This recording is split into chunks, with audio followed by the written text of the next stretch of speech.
오늘은 욥기 13장 20절에서 28절 말씀으로 사순절 제13일 날 주님의 원수라고 하는 제목으로 하나님 말씀 나누겠습니다. 오늘 묵상지 위주로 하겠습니다. 오늘은 친구들의 이야기에 잔뜩 실망한 욥이 다시 한번 공정한 법정에서 하나님과의 만남을 요구하고 있습니다.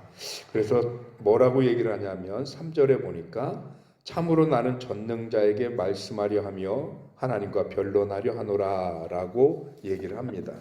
이 13장에서 반복해서 변론이라는 말이 이렇게 나오게 되는데 3절, 6절, 8절, 19절에 보면 이렇게 표현을 해요. 변론이라는 표현을 많이 합니다.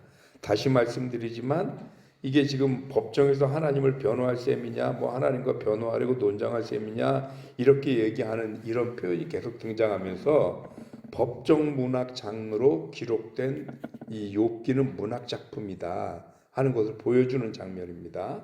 그래서 계속해서 욥기에서 우리가 성경을 읽다 보면 우리가 어떤 오류를 범하냐 보면 이게 일반화의 오류 비슷한 건데요.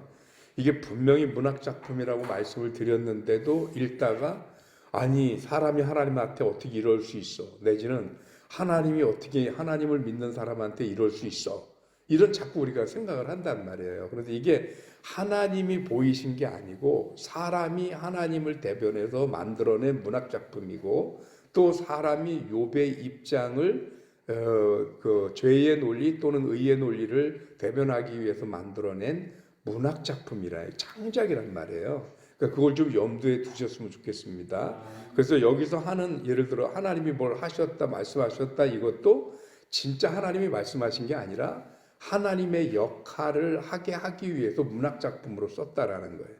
그래야 이 욥기서는 이해가 된다는 얘기입니다. 안 그러면 하나님 너무 심하시네 이럴 수도 있고 욥이 어떻게 이렇게 불경스러워 이렇게 말할 수도 있거든요. 그러니까 그걸 늘 다시 한번 염두에 두고 이해하셨으면 좋겠습니다. 그래서 13장에서 욥은 법정이 열리기 전에 자기의 입장을 변론하면서 동시에 마치 자기 자신이 검사인 것처럼 친구들을 신문하고 있습니다. 욥은 하나님을 위해서 거짓으로 변호하고 아양을 떨고 있는 친구들에게 하나님은 결코 속지 않으실 것이라고 경고합니다. 욥이 이렇게 정의를 내릴 수 있는 것 이게 뭐냐면 이스라엘 사람들에게 통념적으로 가지고 있는 사고방식이 하나 있습니다. 그게 뭐냐? 하나님은 절대자시고 하나님은 절대 중립이신 분이셔서 사람에게 속는 존재가 아니다라는 것입니다. 그래서 그런 개념이 문학 작품 속에 그대로 나타난 거예요. 욥기서라고 하는 책에. 그래서 욥은 하나님이 친구들의 아양 떠는 말에 결코 속지 않을 것이다 라는 표현을 하고 있다는 것입니다. 그래서 또한 욥은 만약 하나님이 자신의 요구를 받아들여서 공정한 재판이 열리면 자신이 승리할 것을 선언합니다. 보라 내가 내 사정을 진술하였거니와 내가 정의롭다함을 얻을 줄 아노라. 이것은 내가 죄가 없다는 확신이 있다는 뜻입니다. 하나님과의 사이에서 승리하겠다는 얘기가 아니고 하나님을 입장을 대변해서 욥의 그 상황을 비난하는 욥의 친구들과 욥 사이에서 자기는 분명히 공정한 재판이 열릴 수만 있다면 나는 승리할 수 있다. 그러니까 지금 이 친구들이 말하는 것과 같은 그런 죄를 내가 진 것은 아니다 라고 하는 자기 자신의 죄에 대해서 무죄라고 하는 확신이 있다라고 하는 얘기입니다. 그래서 욥은 정식 재판에 앞서서 하나님과 예비적인 협상을 합니다. 어떤 협상이냐면 먼저 고통과 두려움을 없애달라고 그럽니다. 이게 무슨 얘기냐 그러는데 요즘도 그런 얘기 들어보셨나요? 무슨 재판 같은 거 하기 전에 민사재판 같은 경우는 조정위원회가 열려요. 그래서 사전에 이런 거 저런 거 조정할 거 하고 하다가 안 되면 재판을 하는 거죠. 이혼도 이혼조정위원회가 있고 민사재판에는 그런 조정위원회가 있죠. 그래서 사전에 그런 조정위원회를 하게 되고요. 그 다음에 자기 처지가 너무 고통스럽기 때문에 재판이 열렸을 때 공정을 담보하는 절차상의 옵션도 이 욥이 제시하는 겁니다. 뭐라고 했냐면 나를 부르소서 내가 대답하리이다. 하나님은 말씀하시고 자기는 듣기만 하는 그런 일방적인 재판이 아니고 자기도 변론할 수 있고 자기도 대답할 수 있는 그런 재판이 되게 해달라는 타당한 요구다라고 하는 얘기입니다. 그래서 항상 이 욥이 마치 피고이기 때문에 죄인인 양 이렇게 다루어지고 싶지는 않은 거죠. 우리 현재 법에서도 그런 원칙은 있어요. 무죄 추정의 원칙이라는 거 혹시 들어보셨는지요? 왜냐하면 모든 피고인들은 아직 재판의 결과에 의해서 죄인이다라고 결론이 아직 안 났어요. 혐의가 있다라고. 그러니까 어떻게 해야 되냐면 이 사람은 무죄일 가능성이 있다라는 것을 늘 염두에 둬야 되는 거거든요. 그래서 이게 무죄 추정의 원칙에서 대해야지 이미 결론을 이 사람은 죄인이야, 이 사람이 범인이야 라고 해놓고 재판을 하면 그 재판은 공평한 재판이 안 된다는 얘기예요. 그러니까 지금 욥이 자기가 너무나도 고통당하고 있잖아요.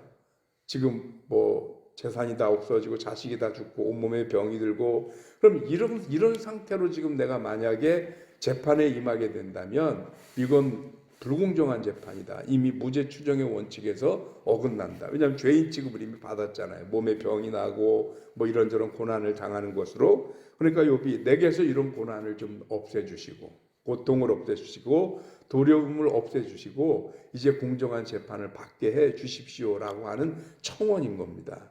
이게 제가 지금 다시 말씀드립니다. 이게 문학서입니다. 그래서 이게 지금 앞뒤막 왔다 갔다 하면서 혼란스럽지 않으셨으면 좋겠습니다. 이렇게 하는 이 문학 작품의 의도는 그럼 뭐냐? 이렇게 함으로 해서 우리 인생들이 겪을 수 있는 우리에게 찾아오는 고난에 대한 의미를 깨닫게 하기 위함이거든요. 그러니까 우리가 우리 주변에 보면 간혹씩 이상하다. 저 사람 신앙생활 잘하는데 왜 저 집에 저렇게 어려운 생활이 또 어려운 일들이 벌어지지? 그러면 우리는 언뜻 생각이 뭐냐? 욥의 새 친구들 같은 생각을 한다는 거예요. 우리가 모르는 뭐 죄가 있나 봐. 그러면서 저주를 판단하고 정죄를 하는 거죠. 그런데 정작 그런 취급을 받는 욥 같은 입장에서, 즉 그 어려움 당하는 사람의 입장에서는 사실은 신앙생활을 한다고 하는데 열심히 나름대로 살았는데 그런데 어려움을 만날 수 있거든요. 그래서 그 어려움이 반드시 그 사람의 죄와 허물 때문이 아니다라고 하는 것입니다. 그래서 우리가 둘째 날인가 셋째 날인가에도 오늘 우리가 읽은 묵상집에서도 다루었던 얘기인데, 한 소경이 날 때부터 소경이 된 사람이 있었어요. 제자들이 뭐라 그래요? 부모 죄 때문입니까? 아니면 본인 죄 때문에 태어날 때부터 소경입니까? 예수님은 부모 죄도 아니고 본인 죄도 아니고 하나님의 영광을 위해서 그랬다. 이렇게 얘기하신단 말이에요. 고난을 바라보는 관점이 다르거든요. 그런데 우리는 늘 결과론적으로 생각을 하다 보니까 저 사람이 어려움을 겪는 건 다 이유가 있는 거야. 이렇게 단정을 해버린단 말이죠. 그러면 이미 우리 안에서 뭐가 일어나요? 재판이 일어났어요. 어떤 재판이요? 억울한 그 사람을 죄인으로 정죄하는 재판이. 근데 이거는 그렇게 해서는 안 된다는 얘기입니다. 그래서 오늘 욥이 뭐라고 얘기를 하냐면 13장의 절정이 욥이 하나님이 자신을 원수로 여긴다고 생각하는 부분이라는 얘기입니다. 그래서 오늘 이 본문의 오늘 이 13일의 제목이 주님의 원수 이런 뜻인데, 히브리어로 원수라는 말이 아옙 이렇게 발음을 합니다. 근데 이걸 좀 더 그 원주민 형식으로 하면, 제가 이걸 직접 찾아서 들어봤더니 아옙 이렇게 하더라고요. 아옙 발음을. 근데 욥을 발음할 때도 우리 한국말로는 욥 이렇게 됐지만 이걸 히브리어 원어상으로 발음하면 이엽 이렇게 됩니다. 이엽, 아옙, 이엽 비슷하죠. 그래서 이걸 우리나라가 말해 가가 이런 말 하듯이 동음 이의어 비슷하게 쓰일 수 있어요. 이 배하고 먹는 배하고 다르잖아요.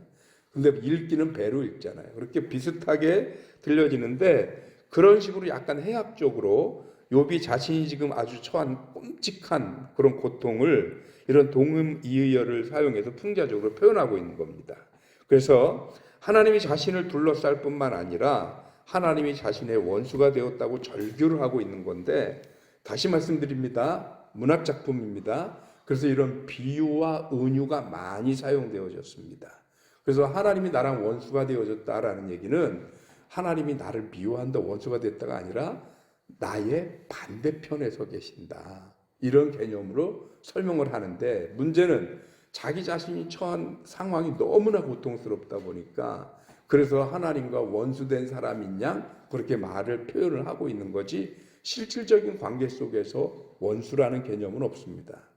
왜 그러냐면 설령 하나님에게 심판을 당하더라도 하나님의 원수는 마귀와 사탄이지 우리가 하나님의 원수가 될 수는 없어요. 네. 문학작품 속에서의 얘기입니다. 표현입니다. 이렇게 이해하시고, 우리가 하나님의 원수 되는 사람이 아니라 하나님 편에 설 수 있는 저와 여러분들이 되어주시기를 주님의 이름으로 축원합니다.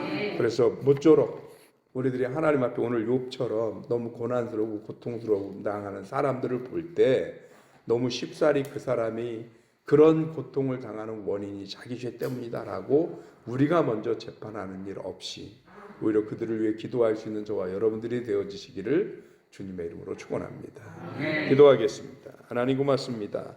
크신 은혜 주셔서 우리로 하여금 하나님의 귀한 은혜와 말씀 가운데 서게 하시니 감사드립니다.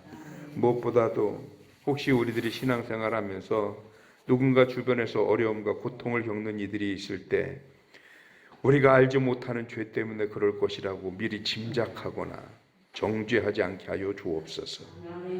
그것이 꼭 그 죄 때문이 아니라 그에게 주어지는 하나님의 또 다른 섭리와 계획이 있어서 진행되는 일일 수 있습니다. 하나님, 그리고 우리가 어렵고 힘들다고 해서 나는 하나님의 원수 되었다고 단정짓지 말게 하여 주옵소서.